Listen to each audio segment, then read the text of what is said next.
Tired of outdated marketing advice aimed at the industrial and manufacturing space? My name is Selim Malouf. Join me and my co-host Chris Carolyn as we deliver candid insights from growth-minded leaders, helping you drive results and tackle modern challenges. Cut through the noise to get no-nonsense expertise. Welcome to the Manufacturing Marketing Show. A dynamic leader who thrives under pressure. As the co-founder and CEO of Supered, Matt Bolian leads a fast-paced team of passionate people who work hard and have fun while doing it. Over his career, Matt has led teams as large as 250 people and thousands of projects in the US and abroad for hundreds of clients across multiple industries, from the military to the private sector. He breaks rules when it makes sense and tenaciously applies a growth mindset to everything he does. Matt is all about, as he puts it, failing often, failing fast, and never stopping your learning journey. Matt, thank you so much for being on our show. We're so happy to have you.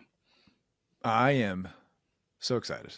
I love talking about all things CRMs and how to get people to read reports and do the things you ask them to do in a CRM. So I love talking about these things. So Matt, 2 weeks ago, you posted a video that I quickly took the link, sent it to Chris, like we've been sharing it in the background, because it kind of reflects all the pains that we've been facing, and when we were in-house trying to build reporting structures and building data systems. Your video titled "Make Reports That Answer Questions Daily, Weekly, and Monthly." For those who haven't watch that video, I really suggest you go watch it. We'll include links, but we'll love to use that as a springboard for our conversation today. I love it because the background of like CRM adoption and that challenge, it's dawned on me recently that, it's amazing to think about that CRM as a category, as a business tool has existed for, at least, let's say when Salesforce really took it by the horns, 25 years plus, right? And the data is pretty clear that when you know how to use it effectively, when it's adopted well, it can be and often should be the most important business tool like in the company. Yet we have, industries that still have not adopted CRM as a software and a business tool. So the adoption and like how we got to this point, like that's where I'm coming at this conversation from. So your post really resonated at really simplifying the why behind, getting people involved. So how did you come to like this, more simplified approach to how can we deliver this tool to these people who sorely need it, but often, have trouble starting to use it? I have a non-traditional data or CRM background. And so I think in many ways it makes me view problem sets differently than people that grew up even thinking about CRMs or marketing automation platforms, or however, if your MOPS or your sales operations. So I was in the military for 6.5 years. I was an officer in the military. And what that meant was I was given people, issued people that didn't want to do anything that I had to. We didn't want to do the thing we wanted to do. They were doing jobs they didn't want to do. And often they were ready to go home. And so it's things like, hey, I need to clean the latrines. I need to, and part of being like leading in that environment is you don't get to fire people. Like you're totally integrated. And so part of leading in that environment is how do I get people to do things they don't want to do? It was just a question I had to answer a lot. And I put some stuff out there about that as an idea, is like this idea of credit. You've heard me say one of those things inside of the credit framework, which is how do I get credit for as an admin, is is probably one of the most powerful behavioral things you can do is if you give somebody something that helps them show they did a good job.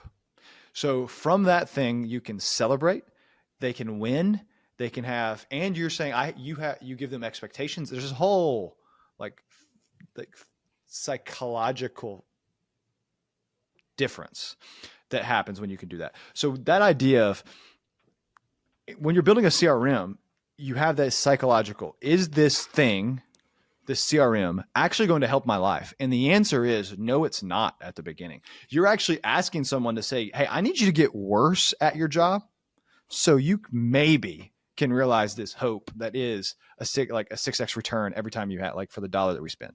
Part of this is, okay, part of getting people to change is saying, what if you could answer something faster that you have to answer every single day?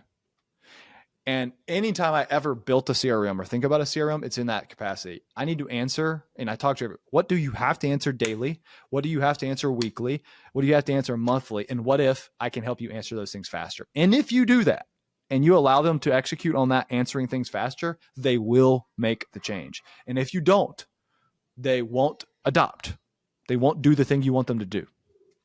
And that's fundamental throughout anything in life, just as a point. But like in a CRM specifically, it's all about reporting and celebrating and all these reminders. And that I found that to be very powerful. I have to say, like you saying it like that, we have received those responses of this CRM is making my day worse. And we, as people who are implementing this, know why we're implementing it, because there's some level of visibility that is needed at a higher level. And we always ask ourselves, okay, let's find the what's in it for me for them to figure it out.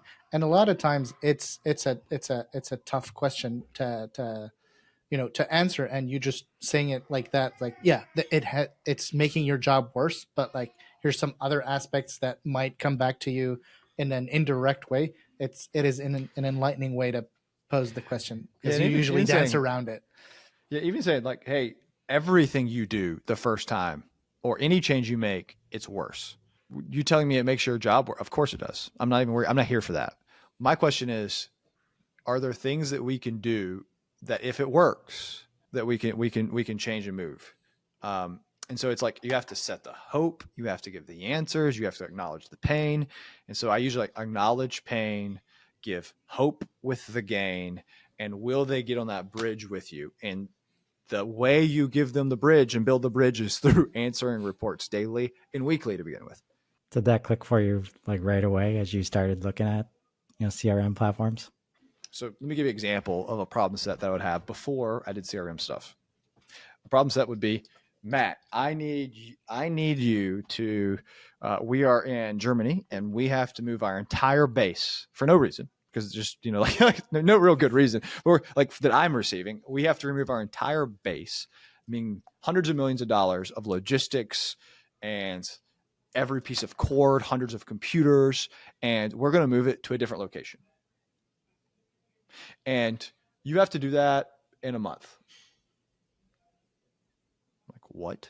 That sounds awful.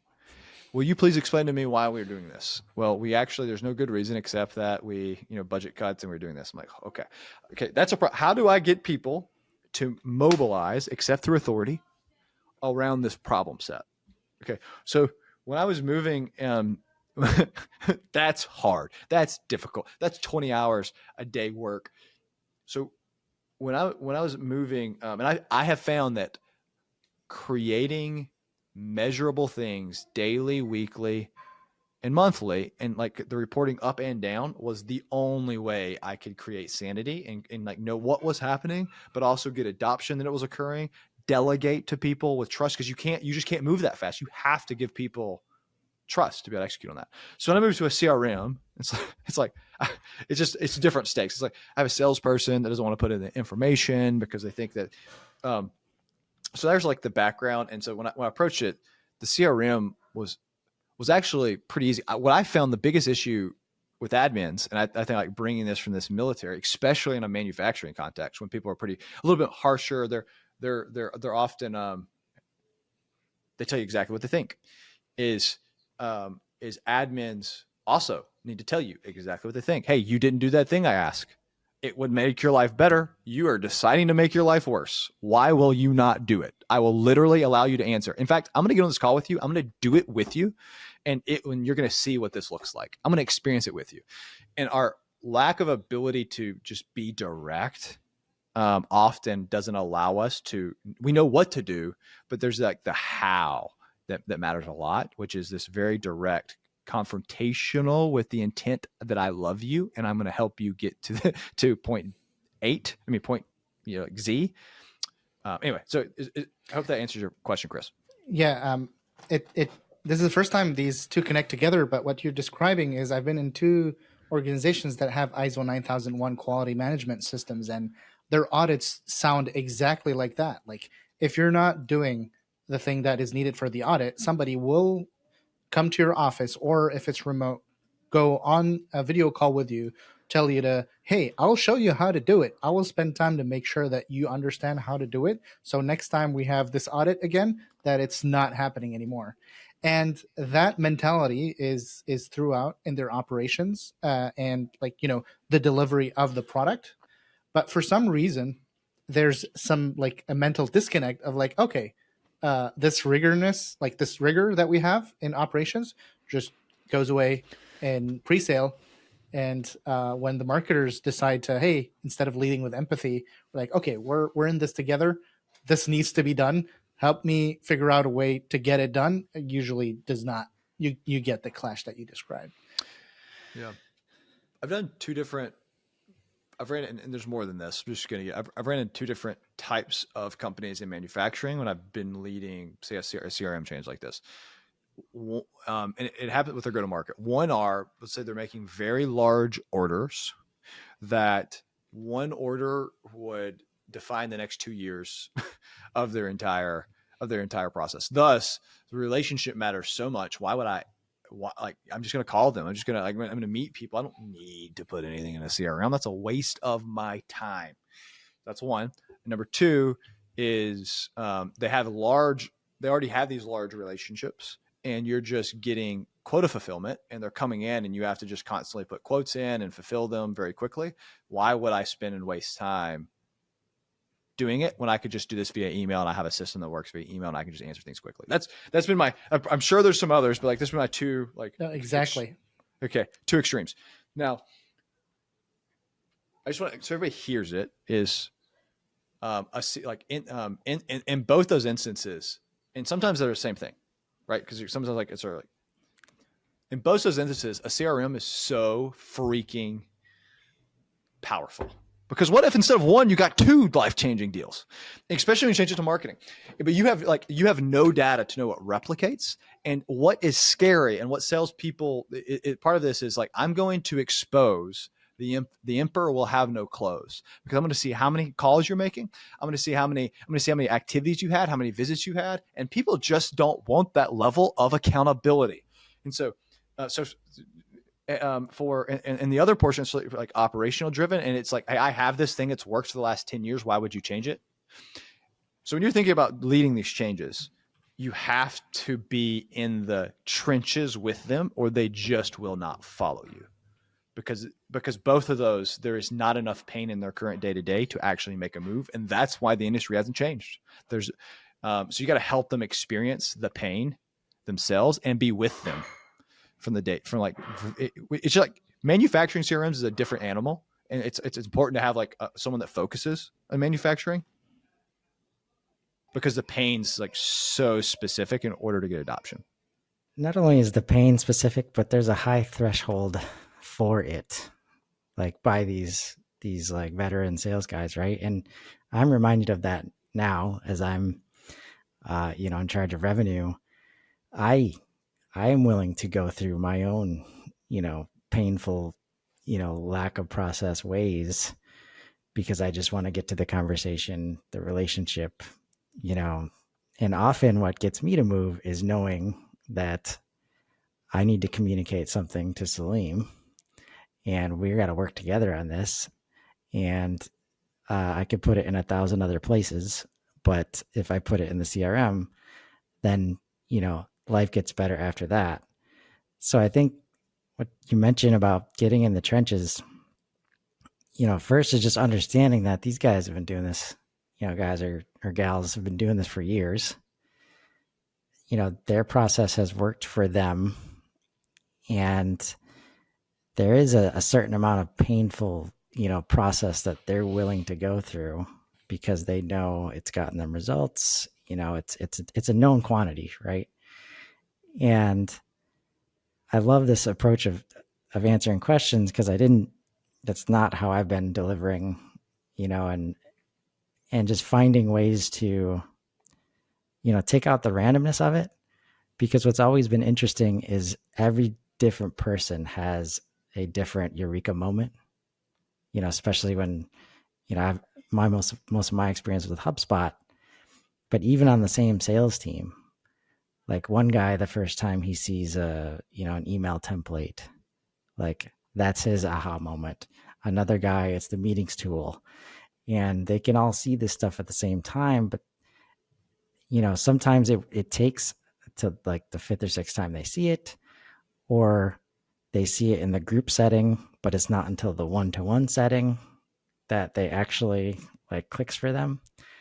So this format of the questions, really, I think can help bring that together. We've already seen some success in, like understanding, because not only, and I imagine there's some like, it creates a common language of sorts, to converse throughout the organization. Because I think that one of the mistakes that has been made in terms of CRM adoption and offering it is talking so much about this is going to make your life better, sales guy.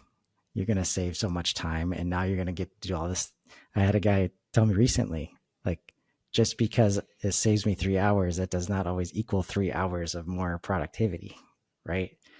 And so what if we came at it from the perspective of, I'm curious if you've seen anything like this, because while there often isn't a good culture of self accountability related to these things, the all of a sudden, okay, we're all going to be accountable now approach doesn't necessarily get the job done unless you tie it specifically to their commissions or something like that. But what I have seen, make sense to people is, hey, you need this colleague to get this quote done faster, right? You need this person to not give a drastically different price after the sale than what you quoted before the sale. They can do that. They can help you easier if you put this information in, if you take this step. So do you have any experience with like kind of help your brother out and it comes back to you as a way to get people in? Yeah, I had three thoughts as you're talking, and as I digest this, and I think about the reporting, is it's so simple, but it's so powerful. And so number one is, if you ask somebody, what questions do you need to answer daily, they will inevitably, and without every single time this will occur, they will have to think about the person to their left and right every single time.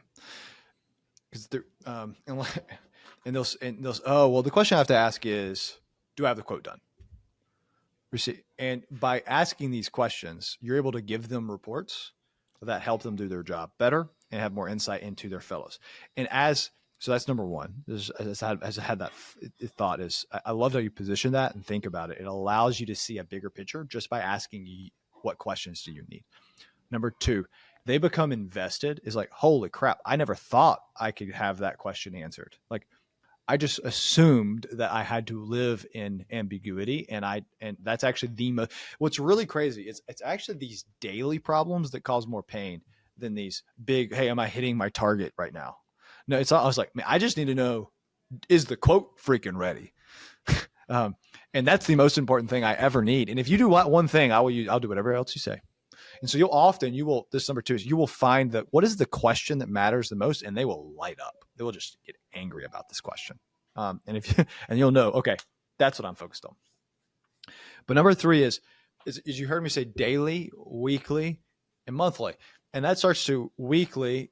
it depends on the internal processes. Monthly starts to get into what are my managers asking me to report up to?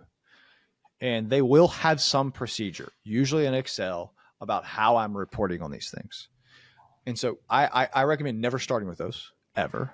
Always start with daily. But these number 3 is what you can start doing if you have buy-in. If you're in manufacturing today and your CEO says, I want to see this question, and so I want to see this question answered in HubSpot in 3 months from now. Get ready.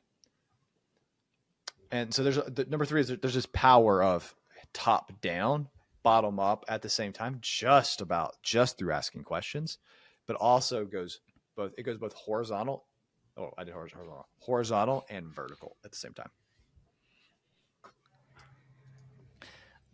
There's an interesting piece. You talk about questions they have to answer daily and weekly, and when it comes to reports, answering those questions.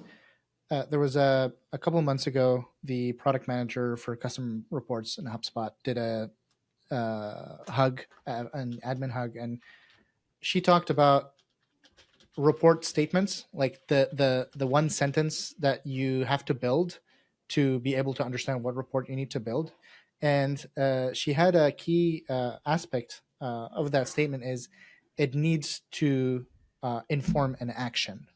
So every report needs to inform an action.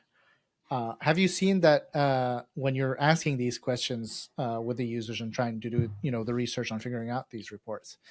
Is there a tendency to ask questions that don't inform an action, or does it organically fulfill that criteria? Oh, I think the frequency, that's why it's important. What reports do you need is a really bad question. Yeah. Because people don't intrinsically know the idea to connect those two. So the way I found to transcend that, but not ask in a way, hey, give me a report that goes to an action. That's still like, while you know that as an admin, it's asking one step too far. The next portion is the frequency portion. So you'll get, hey, what do you need to do daily? And everything they need to do, and like and by doing that, what questions do you have to answer in order to execute that? That's the reports you build.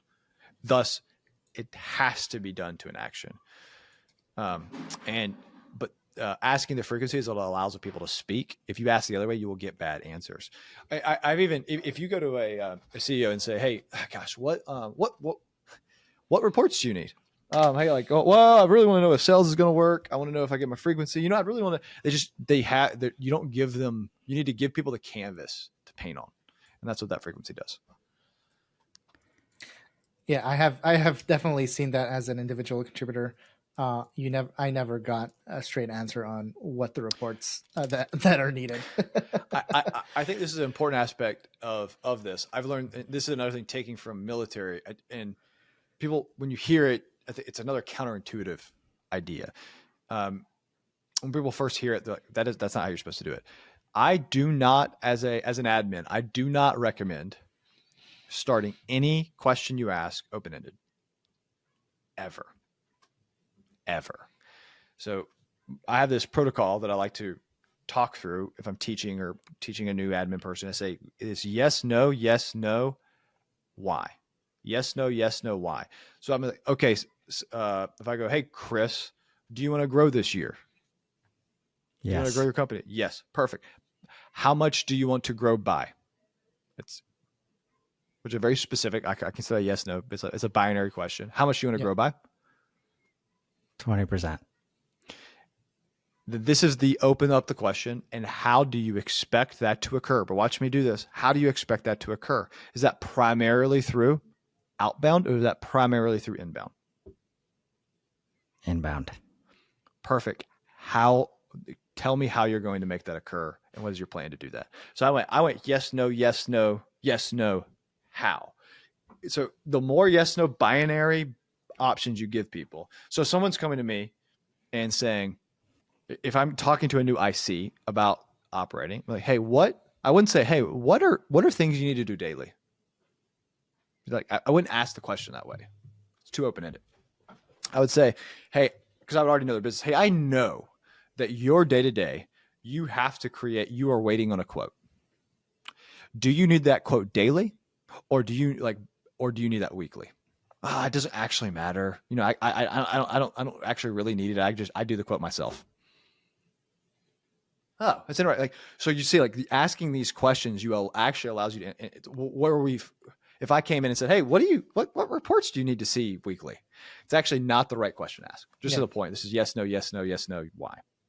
So let's say you got, the individual stakeholders on board and they've all answered, what they want to answer daily, weekly, monthly. Communicating that, kind of training that into the team, ensuring alignment around these things, like the whys behind each person, and like aligning on this stuff. How do you approach that? Because that has certainly been a challenge in the organizations I've been in regards to, not wanting to prioritize the time required to train, onboard, coach through these kinds of processes. Big question. I may have created an app to help answer. So like some of my thoughts are baked into an app. Let's talk about this. If I was doing this and the app Super didn't exist. First is let's pretend and make the assumption that I've asked the ICs the yes, no, how, and I have the specific actions and everybody's, and so if I'm going, okay, let's assume that I'm going back and saying, hey, based on this input, here are the questions that we're going to get answered weekly. And then I end, not only do I start questions, I end and this is the statement to ask for every IC and every meeting you're in this way. I say, if you were to answer these questions, would your life be better? Yes or no? And they must say yes or no. So let's give an example. Chris, I said, hey, and pretend like a real answer to give. Hey, Chris, I pick on you right now, so I continue to pick on you. Hey, Chris, would these questions make your life better? Like, if I answer these questions, is your life going to be? Do you agree that your life is going to be better or worse? Yes or no? Do you think it'll be better or worse? Probably better. Received. Probably doesn't mean much to me. Probably, like, do you believe it's going to make your life better? Because I hear probably, I mean, I think you're unsure. Like, is there something we're missing? Or do you think it will make your life better or worse? If I know that the answer to these questions will be there and I can trust them, then it will make my life better. Perfect. I'm going to do that. Okay. Great. Now you do that over and over again, over and over. So when I get to these trainings and I come to like, hey, here are the questions we're asking, and you do the train, I go around the horn to go do something called around the horn. Do that same thing. Does anybody have any questions or concerns? And if we leave this room and I hear about somebody else giving me a question or concern after this, you lied to me. I don't like liars. Nobody likes liars. Don't be a liar. So it's like, do you have so we've already done this, and like, hey, now I go around. Selim, do you have any questions or concerns about what we're about to do? No. Perfect. Chris, do you have any concerns about what we're about to do? No. But often, what do you really get? Yes, sure. You'll get the word sure, which is ding, ding, ding, ding, ding. I would stop there. Hey, sure is not a yes, no. Like, what about today are you unsure about? And why can't you say yes? And you just squeeze over, the word squeeze strong. If you just squeeze over and over and over again and you get people to yes, man, you got something powerful. And I think that's what I mean by like being able to confront, get yes, no's. So you get into it. So there's number one, getting people to yeses. Number two, training is you have to have a place where at any time, anybody can instantly be able to find the answer to their question. So maybe you have a report, but then they have a process. Like, how the heck do I create a quote? How do I do this? They must instantly be able to answer that question and retrain themselves. And so you have to have resources, because the fact is no one's listening to the training you're doing. Just like you need to live in that constant state of truth. So. Right. And I think even more important, like even knowing where to go to get the question answered, right? Because that's where like I'll spend 10 minutes looking through my email inbox if I know I'm going to find the answer in there, That's a really good point. right? So I think that's what we're in competition with sometimes when we're bringing these supposedly, streamlined processes. But if I can't even get started, I think that's where like the empathy required has been definitely a learning curve for me to understand, you know, you can sell a ton of products and services with just the phone and driving around meeting people. You don't need any technology to do that. And when you run into somebody who's been doing that for years and then try to teach any of this, you have to start from the perspective of maybe like just the fact that it's a completely different format and make sure that they know what you're talking about. Right. Yep. People only care about what you're saying to the extent they know you care about them. So when you're this process of squeezing, people actually feel very loved. They'll be like, for the first time ever, I have a voice and I'm able to impact this change and something's happening. They will feel very loved.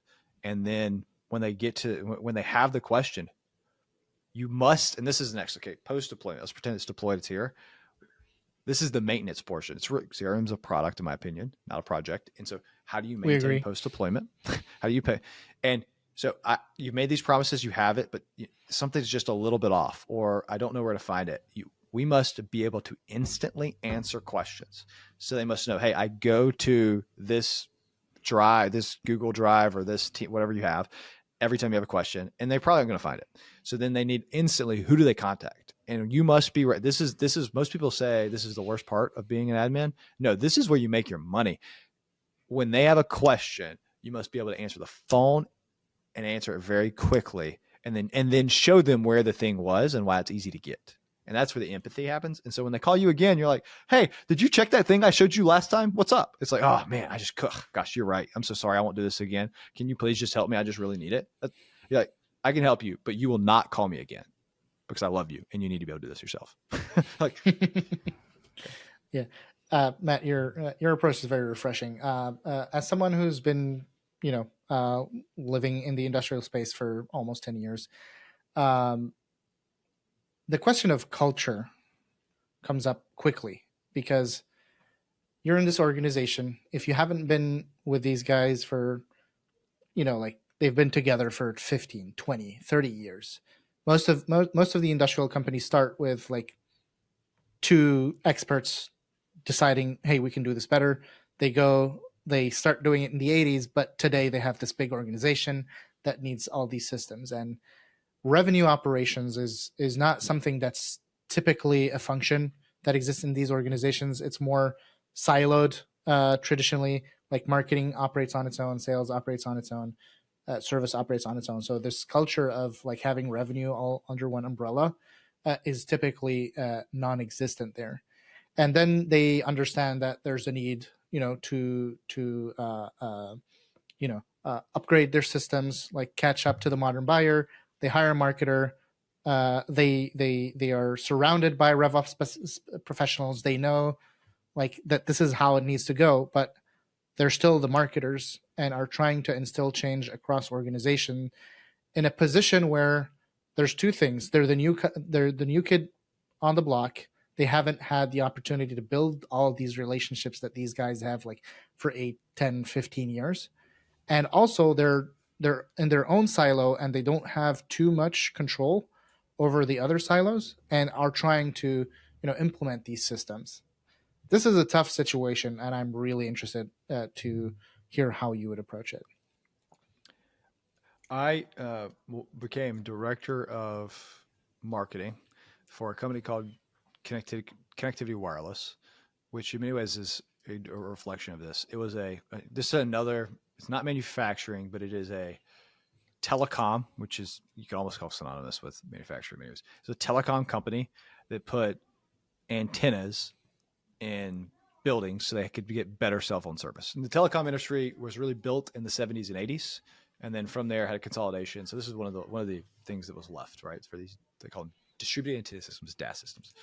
I became director of marketing coming over there. They had got bought by a private equity company. They were a family. There were all these relationships. I was the youngest person, second youngest person, maybe third youngest person at the company. And I was there for, 2-3 years. There was a mass cutoff at one point, and they literally fired half the company. And I was the only person that had gotten hired in the last time that did not get fired. And so I say this is what actually made me go into revenue operations. Like this experience when I was like, holy crap, there's something very special about the ability to do that thing, which is get people to follow a system. I was like, in any company. And it's not as hard as people think it is. So how was I able to gain traction in that type of environment, which I would call much like a manufacturing environment? It was, these things I'm talking about, I just did. So one thing is you must experience life as the person you're asking. So at the beginning, you have no authority over others. Everything has to be done via indirect authority. So I used to be a military intelligence officer. And when I was leading these like intelligence sales, I was a company commander at one point, but most of my time was spent as a military intelligence officer, which was I would have a team of say 15 people that were doing intelligence sales, but I had to influence the commander on what was right, what was wrong, and the entire staff. And no one really reported. I had the smallest organization. People didn't report into. So you had to get, how do you influence people who consider you a marketer, who think you don't shoot bullets? I had to know their job better than they knew theirs. That's how you have to do it. And so when you take this is, okay, when I got into this thing, I read the DAS book, Distributed Antenna Systems. It was the most boring book. I hate every second of it, but I like, how does this industry work? You come down and I went on sales calls and sales things at the beginning. So I understood the exact pain point. So I could almost articulate, what do you need? I didn't have to ask people what they needed daily. I could just knew it because I was there. There's this, like, when you're coming into a manufacturing and a rev ops, you must just get really dirty and consume their business model. And if you can't essentially be able to understand their P&L, like why they make money, how they make money, and be able to say that, just to regurgitate it, then you will fail as rev ops or marketing ops or sales ops. Period. So like, you got to be able, like, you have to know the business just as well as that CEO. That seems unfair, but that's not unfair. That's just that's the only way you can do your job well. So, and the salespeople you have to know the product better, and the better the sales. So that's just a recommendation. Anytime it's coming in is these, and I'd give it, people will care about you to the extent you care about them. You show people you care by getting in the trenches with them. You ask yes, no, open-ended questions, and you focused on creating systems and processes and reports that answer questions for people daily, weekly, and monthly. And you just will have immense amount of traction inside of any organization you are, manufacturing or selling peanuts. Like, it doesn't matter. Like, you will be able to create traction. You started with the goal of getting people to follow a system. Why do you think there's such a disconnect between the systems and processes that are put in place on the production side of things, like lean, like quality manuals, versus, like, why is that such a hard jump for leaders to understand that the same kind of things are needed on the other side of the wall? And to add, like, these are really smart people, and they show it by the systems they implement. So it's not that they're not capable. It's just there seems to be a challenge in accepting that the same kind of a process needs to be applied. I've seen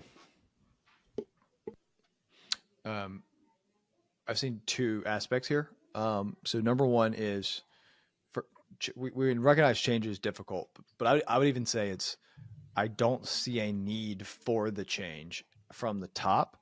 And what I mean by that is Lean Six Sigma and going through operational, like that's how you compete. This is what I mean. You have to know the business. Like this is our fabric of who we are. And we many ways have to deliver quality. And this is actually the best way for us to have to win deals is by having and approving, like this is our best marketing by doing lean, like by operating these certain ways. And if we ever lose this, then we lose the soul of who we are. That's what they're thinking. And then, so that's like number one. It is not the most important thing for manufacturing if you already have blood, meaning you already have revenue. Number two is I've never had to do it before. So this is the thing. I mean, of the places relationship driven, I can call my buddy. I can get the insight. We can understand what's happening. That is just more true. And these extremely long deal cycles, these large hardware deals that are traditionally coming in manufacturing. It's just like a nature of it. The other, like it is taken longer for the Amazonification of B2B manufacturing to occur. The reality today is people just don't buy that way anymore.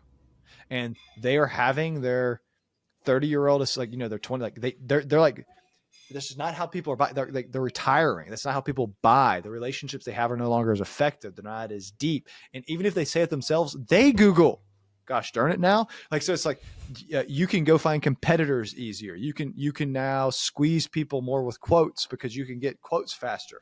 It's like, there's just a different way to compete than there was. And it's finally here for these. And I say, like, for relationship driven, it's not like they're doing anything wrong. It's just, it is now touching every aspect of our new world.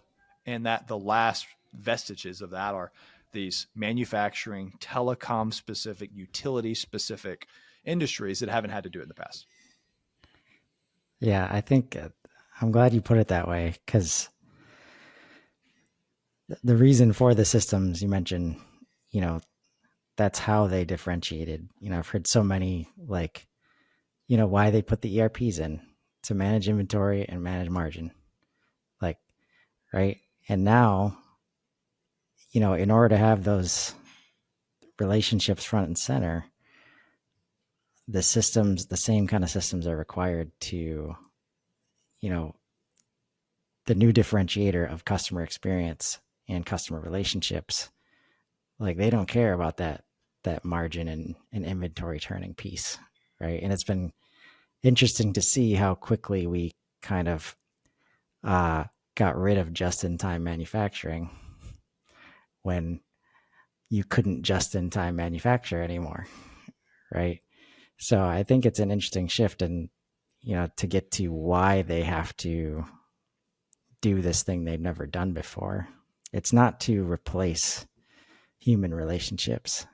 It's to enable them, right? In ways that you just haven't had to before. Like, you have to care about new things about what the humans you're trying to do business with care about. And like it or not, Amazon, Netflix, Uber, all of these things have created these expectations now where they maybe didn't care about their order status as much, because the supply chain was there and there was no urgency. Now they do, and they're going to call you every day looking for updates if that's the only place they can get them. And if your competitor just provides order updates, you will lose long term. And so, and it may take 6 months, but they're going to be frustrated. They're going to get their demos. They're going to do it in secret, and then you lose, and it's this unexpected loss of an account. So, right. Yes. And what we're actually enabling, with these systems is the speed, right? The speed to response, the speed of expectations. It was so interesting to hear recently, a study, I think it was from, Jay Baer last year, talked about how speed in a lot of places for a lot of customers is now just as important as price. And that is monumental to think about, because that was often the way, like, you could always fall back on as a differentiator if you wanted to, is like just, and now sometimes that's not even good enough. And that price, I'm glad we're talking about this. Like, price, you can make that happen whenever you want. You can choose to lose all the money, like to get the sale, right? You can't just choose to be faster to get the sale. Like, you have to have these systems in place to enable that. And like, when you have sales guys having to call up their production buddies to understand lead times and like, you can't be faster. You just can't be. So these systems are crucial. Exactly. But even let's give examples of just in time. The word just in time there is probably inaccurate, but look at airline. Even price conscious, I'm going to win on price, actually overperform in the way they do CRMs. And so it's weird. They will spend more, and they will actually use the frictionless experience to drive more revenue through a volume based go to market.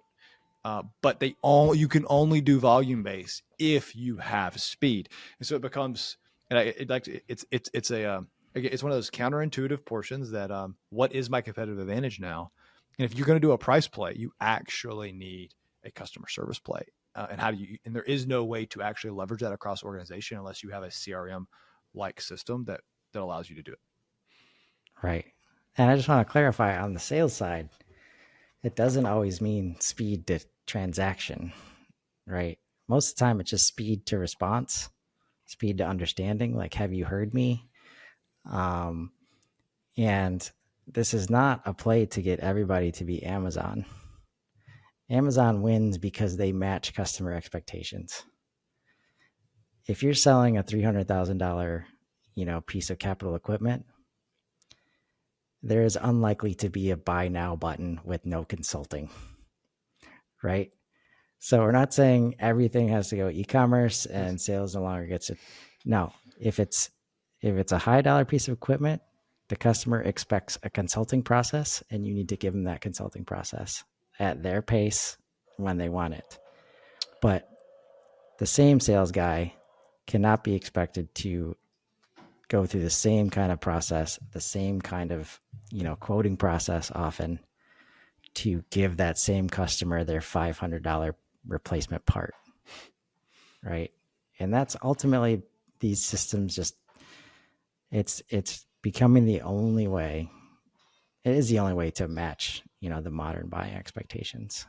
So they're so important. I think it's interesting that everybody keeps saying like B2B is different than B2C. And coming back to your selling to humans, if I'm in my personal life looking at Amazon and seeing that transparency of my order is here, my order is delayed, here's what's in it, everything, without having to pick up a phone and call Amazon or chat with a support rep. Why is it all of a sudden, when during my job now I am fine and okay with an opaque process where I have to send 5 emails, call 3 reps, and beg them to give me anything, and they give me a maybe? We have your order. Like, we're the same individuals, and I don't that line is not there anymore. If it were, it's not there anymore.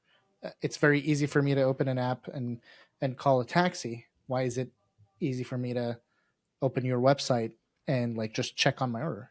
Why isn't that the expectation? Mm-hmm. I like how you are positioning.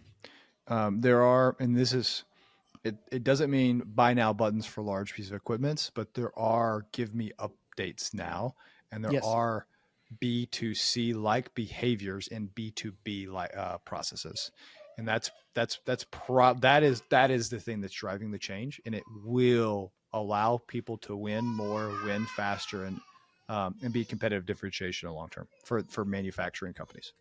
And none of that is possible unless our teams can work in the systems, in these CRMs properly. And so it's not just about what's in it for me right now, but what goes around comes around. If I do this right now, then the customer will be happy, then my manager will be happy, then I'll be happy. So this has been an awesome conversation, Matt. What's the main takeaway for those in the audience? they're struggling with CRM adoption, maybe thinking about tackling it for the first time, moving away from their Excel sheets and their inboxes to actually put one of these in place? What's the biggest takeaway? Y'all have my biggest takeaway that we'll give already, which is the idea. And so take it. In my opinion, it is get with individual users of a system that you're asking to change, which means you're asking them to get worse at their job. You must be able to answer the questions they have in this frequency, daily, weekly, monthly, and be able to show that inside of a CRM. And if you don't do that, nor do you know what those questions are, it will likely lead to unadopted CRMs. There it is. Thank you so much, Matt. Where can people find you? You can find me on LinkedIn, where I have lots of pink lightning bolts doing crazy things. Thank you again for being our guest, Matt, and for everybody listening. We look forward to seeing you in the next one. Adios, everybody. Thanks.